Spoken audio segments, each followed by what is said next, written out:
Shalom, selamat pagi. Hari ini, Minggu 15 Februari tahun 2026. Bacaan Alkitab terdapat pada Markus pasal 8 ayat 31 sampai 38 dan yang kedua 1 Korintus pasal 13 ayat 1 sampai 13. Yang ketiga Amos pasal 5 ayat 21 sampai 24. Yang keempat Mazmur pasal ke-31 ayat Nats terdapat pada Kejadian pasal 50 ayat 17 berbunyi, Saudara-saudara Yusuf memohon, ampunilah kiranya kesalahan yang dibuat hamba-hamba Allah ayahmu. Dan yang kedua, Efesus pasal 4 ayat 32 berbunyi, hendaklah kamu ramah seorang terhadap yang lain, penuh kasih mesra dan saling mengampuni, sebagaimana Allah di dalam Kristus telah mengampuni kamu.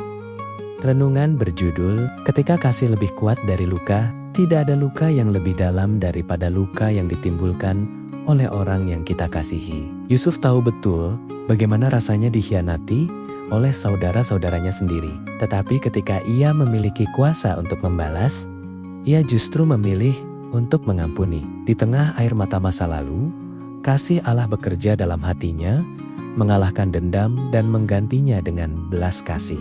Yusuf menyadari bahwa tangan Tuhan tetap bekerja di balik setiap peristiwa yang menyakitkan. Kasih Allah memampukannya melihat lebih jauh dari rasa sakit, melihat rencana Tuhan yang membawa kehidupan bagi banyak orang. Dalam Kejadian pasal 50 ayat 17, kita lihat bersama bagaimana saudara-saudara Yusuf memohon pengampunan karena mereka sadar telah berbuat jahat. Namun Yusuf yang telah mengalami penyertaan Tuhan memilih mengampuni dengan tulus. Ia tidak lagi melihat masa lalunya sebagai luka, tetapi sebagai bagian dari karya Allah yang mendatangkan kebaikan. Sementara dalam Efesus pasal 4 ayat 32, Paulus menegaskan bahwa kasih dan pengampunan sejati hanya dapat terjadi jika kita hidup dalam kasih Kristus. Kasih Kristus mengubahkan hati yang keras menjadi lembut, hati yang terluka menjadi penuh kasih. Jika kita hidup dalam kasih, luka yang menyakitkan pun akan diubahkan Tuhan menjadi berkat yang memulihkan dan menguatkan, baik bagi diri kita maupun bagi orang di sekitar kita. Di tengah kehidupan yang kita jalani, kita pun sering berhadapan dengan situasi yang melukai hati. Mungkin di keluarga, tempat kerja, atau di dalam persekutuan. Kita bisa saja memilih untuk menyimpan sakit hati.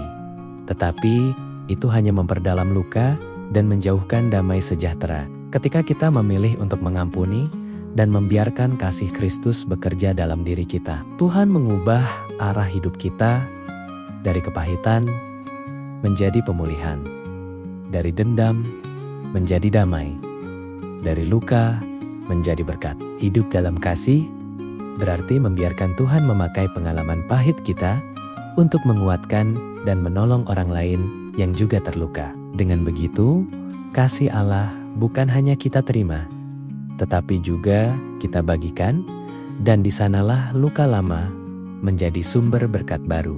Selamat mengasihi dan mengampuni. Kiranya Tuhan memampukan kita semua. Doa, Tuhan, ajar dan mampukanlah kami untuk hidup dalam kasih-Mu, agar luka yang pernah kami alami, Kau ubahkan menjadi berkat bagi banyak orang. Kiranya kasih dan penggampunan-Mu terus memulihkan kami. Amin. Ditulis oleh Pendeta Komang Agus Juliawan. Salam bumi, bersukacita dalam damai sejahtera.